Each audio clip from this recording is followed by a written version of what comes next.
ஆதி என்னும் பராபரையே, அன்பான மனோன்மணியே, சோதி எனும் பஞ்சகத்தாலே, சொற்பெரிய கரிமுகனே, தீர்தி நீக்கும் கந்தவளே, திருத்துகின்ற குருநாதர்களே, 18 சித்தர்களே, பண்பான பரமசிவமே, ஓதியே ஜோதிடங்கள் உரைப்பதற்கு நாரவிந்து வடிவாக நல்ல துணை ஆவீரே. உலகில் உள்ள தமிழ் பேசும் அனைத்து நாள் உள்ளங்களுக்கும் மற்றும் ஜோதிட சார்ந்தவர்களுக்கும் ஆண்டோர்களுக்கும் ஒத்தோர்களுக்கும் மற்றும் ஆர்வலர்களுக்கும் மற்றும் இந்த காணொலியை காணும் உங்களுக்கும் அஸ்ட்ரோராஜின் இனிய நல்வணக்கங்கள். ஆயக்கலைகளில் 64 ஜோதிடம் ஒரு அற்புதமான கலை. 3 ஜென்மங்கள் சார்ந்த விஷயங்களை நேரடியாக பிரதிபலிக்கும் ஒரு கலை என்றால் அது மிகையாகாது. முன் ஜென்மம், நிகழ்ஜென்மம், அடுத்த ஜென்மம் என்ற விஷயங்களை பற்றியும் இந்த முன்னோர்கள், நம் ஜோதிடர்கள் அல்லது மகான்கள் நிறைய விஷயங்களை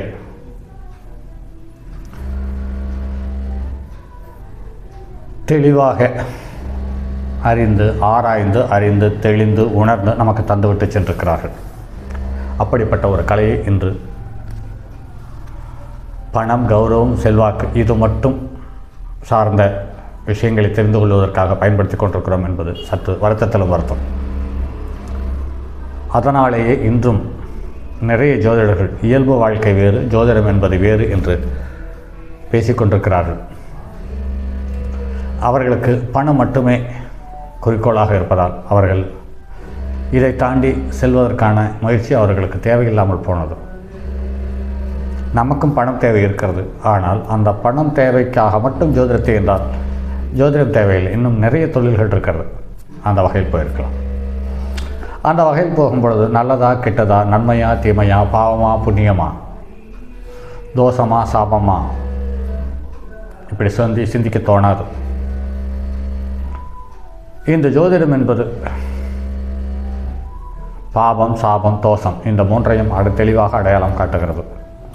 அதற்காகவே இந்த ஜோதிடத்துக்குள் நான் நுழைந்து 26 வருடத்தை கடந்துவிட்டேன். 27வது வருட அனுபவத்தில் இப்போது பயணிக்கிறோம். அந்த வகையில் இந்த தளத்திலும் வலைதளத்திலும் வந்து இந்த காணொலியை தருவதற்கான முயற்சி இருந்தது. அதை தற்போது நடைமுறைப்படுத்தி கொண்டிருக்கிறேன். அந்த வகையில் இன்று ராசிகளின் காரகத்துவங்கள் என்ற வரிசையில் இது 7வது காணொலி. அதாவது துலா லக்கணம், துலா ராசியினுடைய குணாதிசயங்கள், இருப்பிடங்கள், உறவுகள் சார்ந்த விஷயங்கள், அந்த மனிதனுடைய குணாதிசயங்கள் போன்றவற்றை இந்த காணொலி உங்களுக்கு தருகிறது. இது ஒரு சரராசி, ஆண் ராசி, காற்று ராசி, வியாபாரத்தலம், காற்றோட்டம் உள்ள இடம், வியாபார நோக்கம், உடனே புரிந்து கொள்ளுது, அதிகாலை பொழுது, பாதிப்பலன் தரும் ராசி, பொய்ப்பெயர், கடைவீதி, கற்பப்பை, சிறுநீரகம், ஆற்றுப்படுகையோரம், கண்மாய், கரைவீதி மற்றும் கடற்கரை வீதி மற்றும் கடைவீதி மற்றும் ஒன்றுக்கு மேற்பட்ட மனிதர்கள் ஒன்று சேர்ந்து ஒன்றுக்கு மேற்பட்ட பொருள்களை வியாபார நோக்கத்தோடு விற்க வாங்கும் இடங்கள் அனைத்திலேயும் இந்த துலா லக்கணம் பதிவு பெற்றிருக்கிறது என்பது நடைமுறை அனுபவம். அதே சமயத்தில் இந்த துலா லக்கணத்தில் பிறந்தவர்கள் நல்ல தரமான வீரமுள்ளவர்களாகவும் இருக்கிறார்கள், விவேகம் உள்ளவர்களாகவும் இருக்கிறார்கள். அதே சமயத்தில் இது சனியின் உச்ச வீடு என்பதாலோ என்னமோ தெரியல, இவர்களுக்கு இயற்கையாகவே பிடிவாதம் வந்திருக்கிறது. இந்த லக்னத்தில் பிறந்தவர்கள் இயற்கையாகவே இவர்களுக்கு ஒரு நேர்மை இருக்கிறது என்பதை நடைமுறையில் காண முடிகிறது. இவர்களுக்குள்ளும் காதல் வந்து போகிறது. ஆனால் அதிகமாக காதல் திருமணத்தில் முடிவதில்லை. அப்படி திருமணத்தில் முடியும் பட்சத்தில் எதிர்காலத்தில் இவர்கள் பெரும் சுமையாக வாழ்க்கையை கழிக்க வேண்டிய கட்டாய சூழலுக்கு தள்ளப்படுகிறார்கள். ஏன் என்று கேட்டால் இந்த லக்கணத்துக்கு 2-7 மாரகாதிபதி. மனைவியே காதலியாக வந்தாலும் காதலியே மனைவியாக வந்தாலும் இவர்களுக்கு மரண பயத்தை தராமல் வாழ்க்கை கடப்பதில்லை என்பது நடைமுறை அனுபவம். இதை நீங்களும் பாருங்கள் நண்பர்களே. மற்றும் இந்த துலா லக்கணத்துக்குரிய இருப்பிடங்கள் என்று பார்க்கும் பொழுது, அதாவது ராசியினுடைய தன்மை என்று பார்க்கும் பொழுது, கடைவீதி, பணம் வைத்திருக்கும் இடம், பெண்கள் கூடும் இடம், நல்ல காற்றோட்டமான இடம், படுக்கை அறை, தங்கும் விடுதிகள் நிறைந்த இடம் என்று உலகில் ஜோதிடத்தில் சொல்லப்பட்டிருக்கிறது.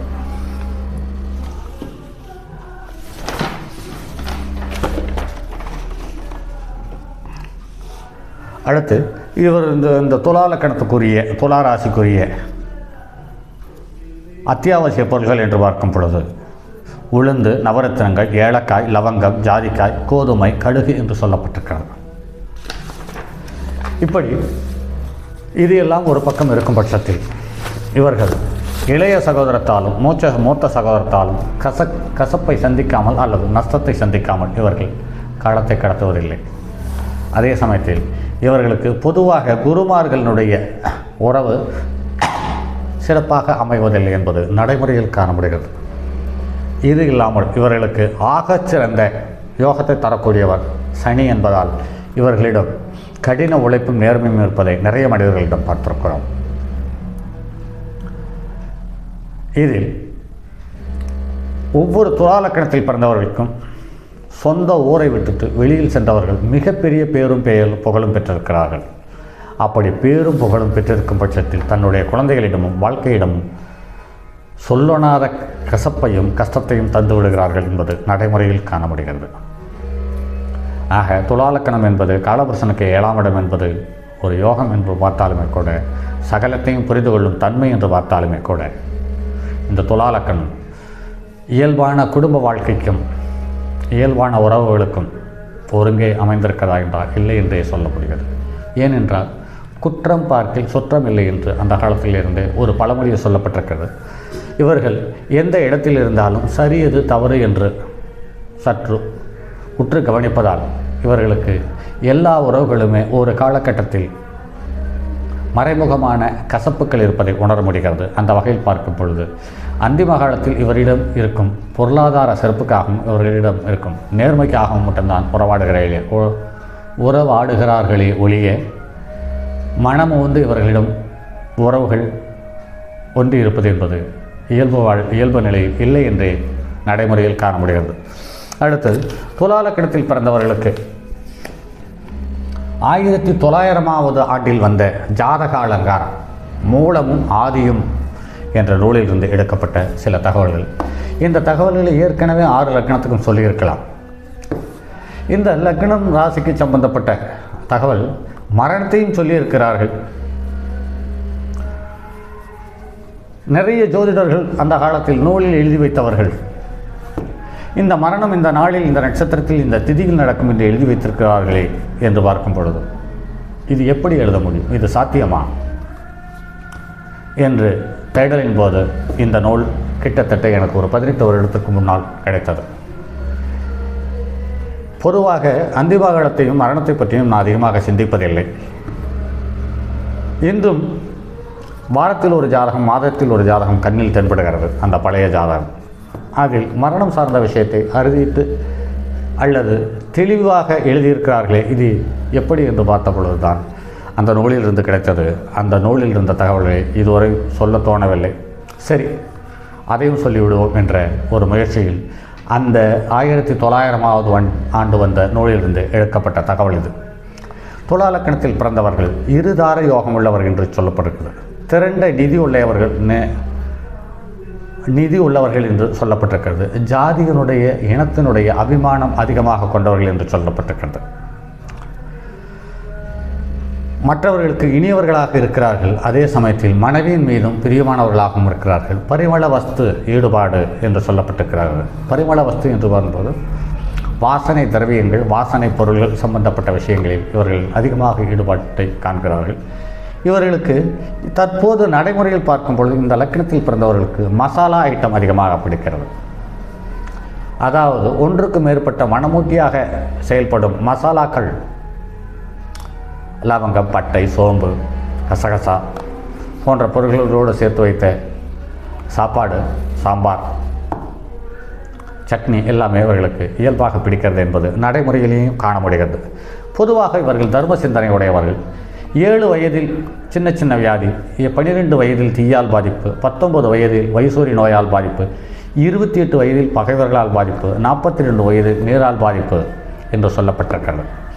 லக்னத்திற்கு சுபகிரக தொடர்பு இருக்கும் பட்சத்தில் 85 வயதில் கார்த்திகை மாதத்தில் அமரபட்சத்தில் சதுர்த்தி திதியும் ஞாயிற்றுக்கிழமையும் உதயத்தில் விருத்தி நாம யோகத்தில் மரணம் அடைவான் என்று சொல்லப்பட்டிருக்கிறது. பாருங்கள் நண்பர்களே, கிட்டத்தட்ட 125 வருடத்துக்கு முன்னால் வந்த நூலிலேயே ஒரு லக்னத்தில் பிறந்தால் அந்த மனிதன் எப்படி இறப்பான், எந்த நாளில் இறப்பான், எந்த திதியில் இறப்பான் என்று சொல்லப்பட்டிருக்கிறது. இதை என்ன சொல்லுவது என்றே புரியவில்லை. எப்படி இந்த காலக்கணிதத்தை எடுத்தார்கள், இந்த காலக்கணிதத்தை எப்படி அவர்கள் வெளியில் கொண்டிருந்தார்கள், எப்படி நூல்களாக அச்சடித்து நமக்கு தந்துவிட்டிருக்கிறார்கள் என்று சொல்லும் பொழுது ஆச்சரியத்திலும் ஆச்சரியம் மேலோங்கி இருக்கிறது. சரி நண்பர்களே, அடுத்து விருச்சிக ராசி லக்னத்துக்குரிய ராசி காரகத்துவங்களை பற்றி பார்ப்போம். அதுவரை உங்களிடமிருந்து விடைபெறுவது உங்கள் அன்பு நண்பன் எம் ராஜரத்தினம். வணக்கம் நண்பர்களே.